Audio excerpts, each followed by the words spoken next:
শুরু করার আগে বলে রাখি, এই মন্ত্র সাধারণ নয়, এটা রুদ্র শক্তিকে জাগিয়ে তোলে। হং হনুমতে রুদ্রাত্মকার হুঁ ফট।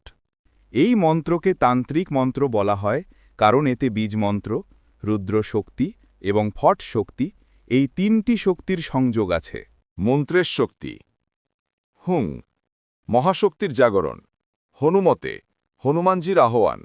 রুদ্রাত্মকার, হনুমানের ভিতরের রুদ্র রূপকে সক্রিয় করে। হুং, ফট, নেতিবাচক শক্তি, বাধা ও ভয় কাটিয়ে দেয়।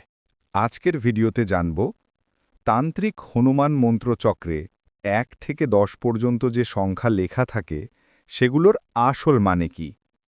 এই চক্র আসলে ধ্যানের পথনির্দেশ।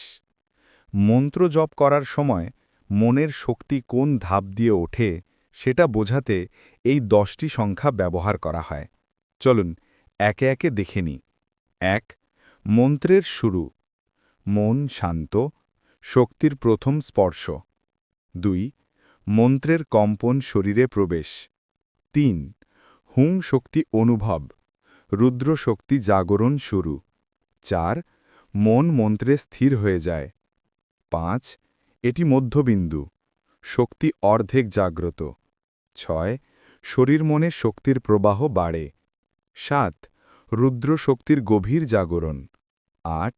নেতিবাচক শক্তি ভাঙার স্তর। 9. শক্তি সম্পূর্ণ জমা হওয়ার মুহূর্ত। 10. শেষ ধাপ। এই শেষ ধাপে ফট ধ্বনিতে সমস্ত বাধা কেটে যায়, মন্ত্রের শক্তি সম্পূর্ণভাবে মুক্তি পায়। সংক্ষেপে 1 থেকে 10 হল মন্ত্রজপের 10টি ধাপ। 1 হল শুরু, আর 10 হল শক্তির চূড়ান্ত বিস্ফোরণ। ভিডিওটা ভালো লাগলে জয় হনুমান কমেন্ট লিখতে ভুলো না। আর কি ভিডিও দেখতে চাও কমেন্ট করো।